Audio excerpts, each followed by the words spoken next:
Jadi merujuk kepada apa yang disampaikan oleh Presiden Jokowi agar rakyat jangan salah pilih pada pemilu 2024 mendatang. Jangan sampai kita nanti salah pilih sehingga terpilih pemimpin yang suka mendompleng kepada nama besar orang lain.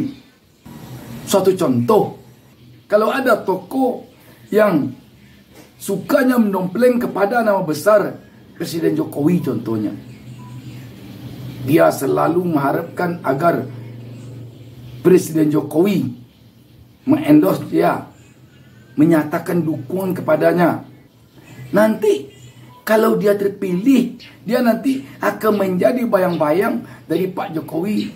Rakyat tentu tidak ingin presidennya nanti, anggota DPR-nya nanti, anggota DPD-nya nanti, gubernur, bupati, wali kotanya nanti adalah pemimpin yang hanya sebagai boneka saja.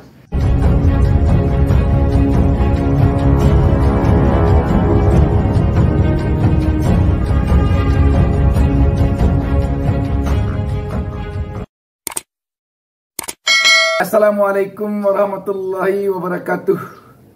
Senang sekali kita dapat berjumpa kembali pada kesempatan ini.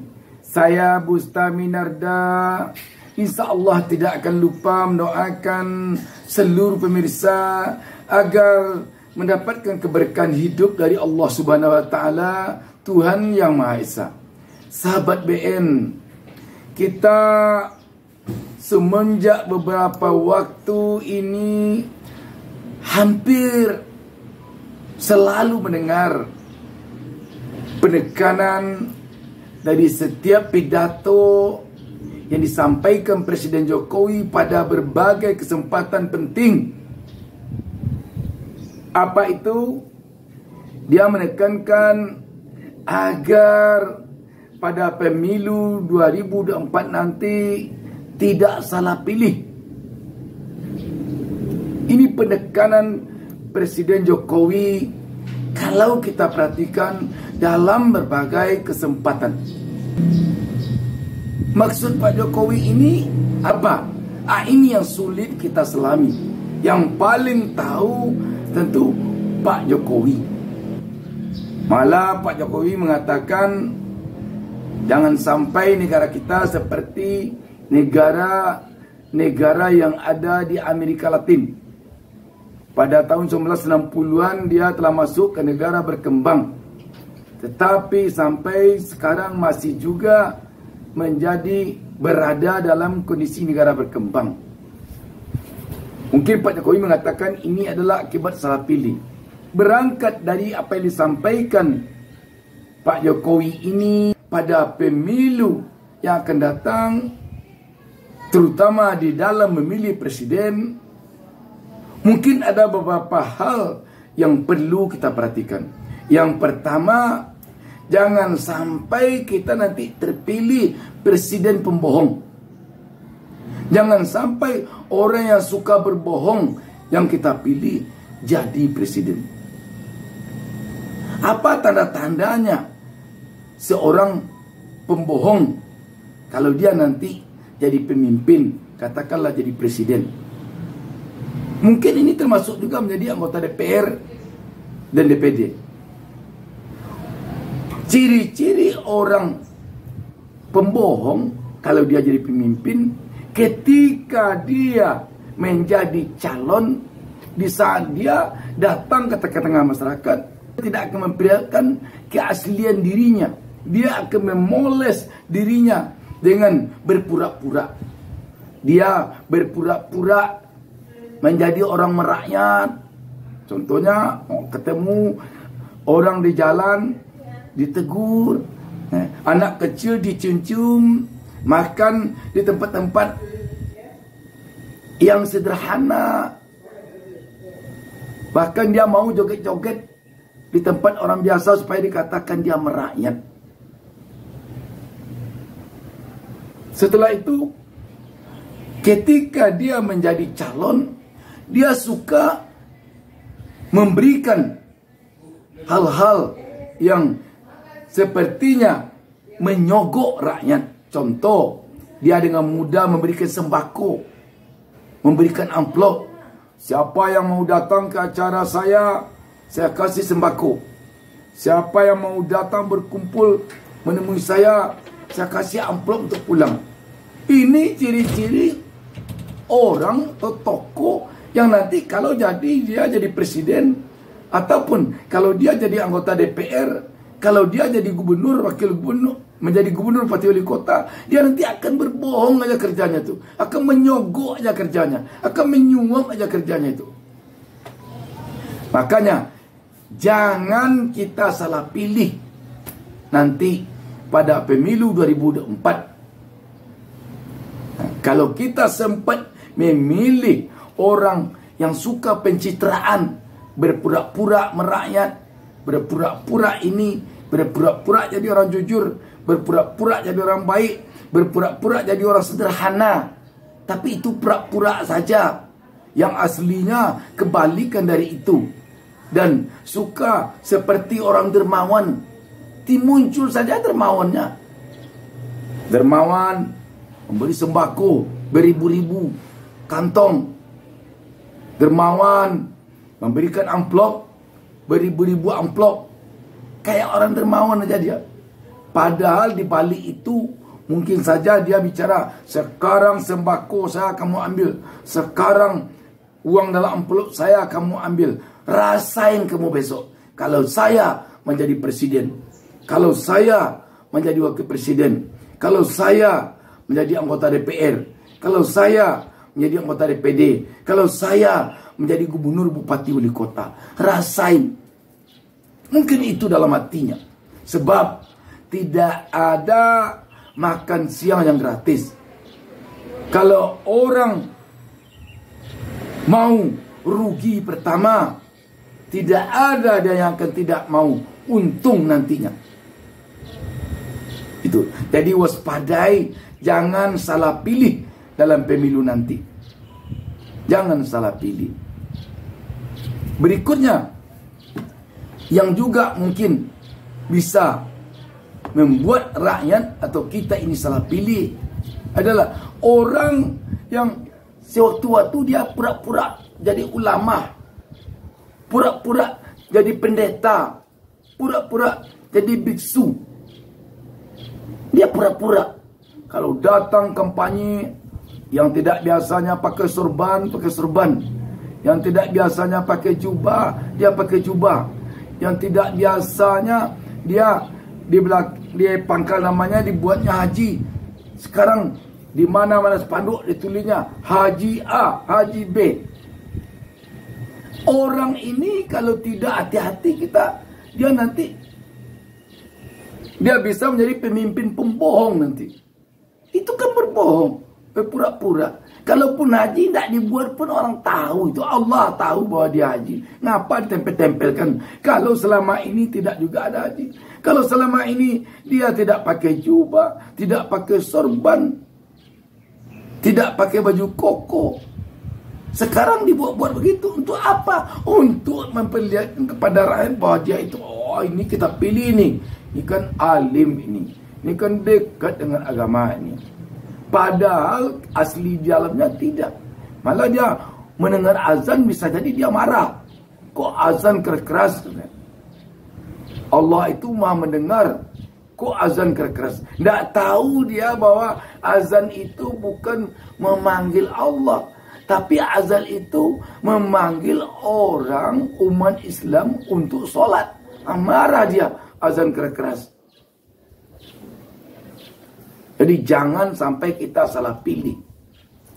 Demikian juga ada orang, ada tokoh yang ketika dia menjadi calon, ketika dia dalam masa-masa kampanye, dia itu bicaranya seperti mau bangun ini, mau kalau saya jadi nanti saya tidak akan impor.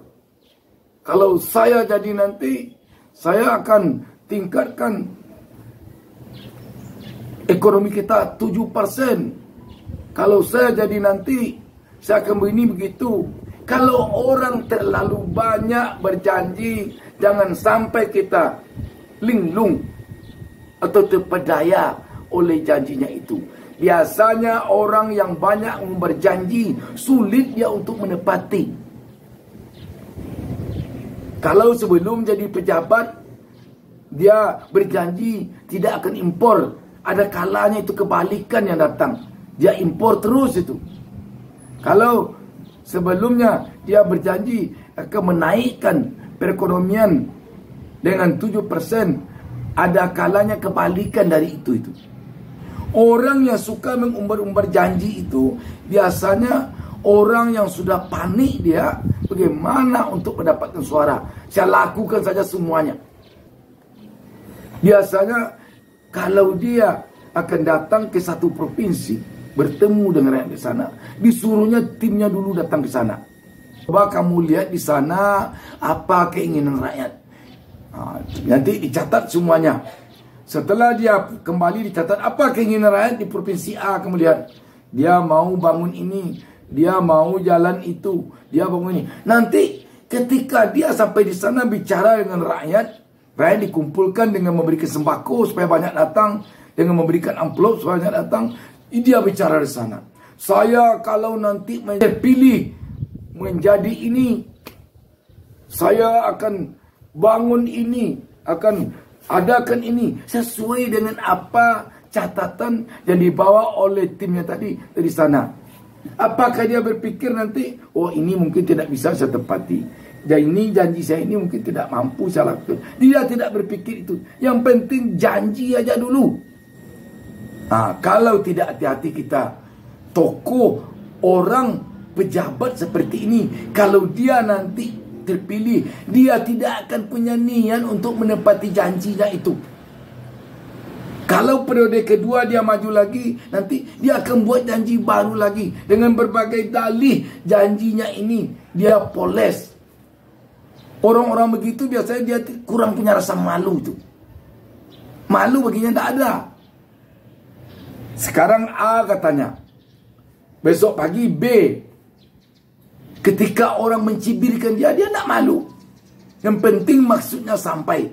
Yang penting dia tetap jadi penguasa. Yang penting dia tetap terpilih. Itu saja.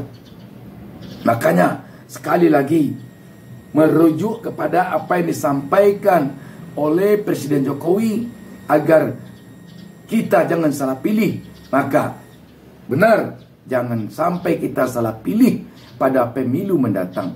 Kita pilihlah nanti tokoh calon yang tampaknya benar-benar dia itu tulus untuk memperjuangkan rakyat.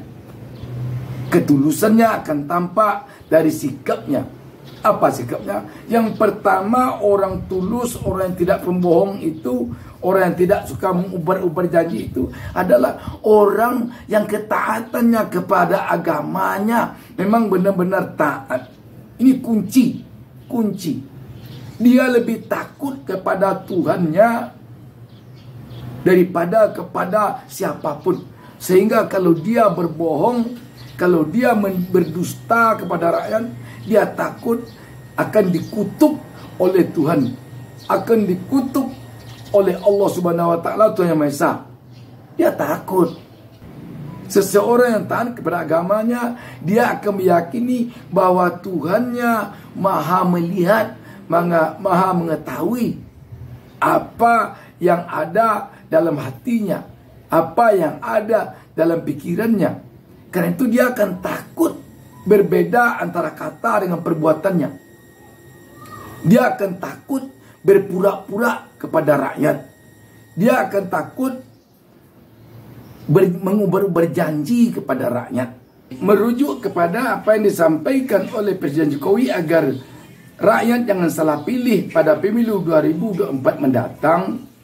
Satu hal lagi yang mungkin perlu kita waspadai, jangan sampai kita nanti salah pilih sehingga terpilih pemimpin, presiden, wakil presiden, anggota DPR yang suka mendompleng kepada nama besar orang lain.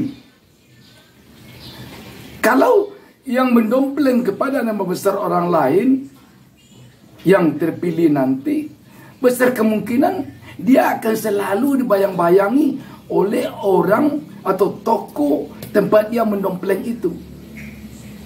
Dia akan selalu dibayang-bayangi oleh itu. Dia tidak akan merasa mandiri.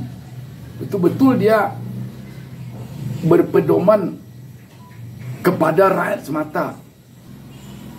Suatu contoh, kalau ada tokoh yang sukanya mendompleng kepada nama besar Presiden Jokowi contohnya, dia selalu mengharapkan agar Presiden Jokowi mengendorse dia, menyatakan dukungan kepadanya. Nanti kalau dia terpilih, sangat dikhawatirkan dia tidak akan bisa percaya diri 1% kepada dirinya dan kepada rakyat. Dia nanti akan menjadi bayang-bayang dari Pak Jokowi ketika dia menjadi presiden, padahal Pak Jokowi tidak lagi menjadi presiden. Rakyat tentu tidak ingin presidennya nanti, anggota DPR-nya nanti, anggota DPD-nya nanti, gubernur, bupati, wali kotanya nanti adalah pemimpin yang hanya sebagai boneka saja. Sahabat BN, sekali lagi, jangan kita salah pilih pada pemilu mendatang di dalam memilih pemimpin kita. Kalau kita salah pilih, memang kita akan menanggungkan risikonya. Tidak saja 5 tahun ke depan, tetapi bisa ratusan tahun ke depan. Demikian, wassalamualaikum warahmatullahi wabarakatuh. Jangan lupa subscribe. Jangan lupa subscribe.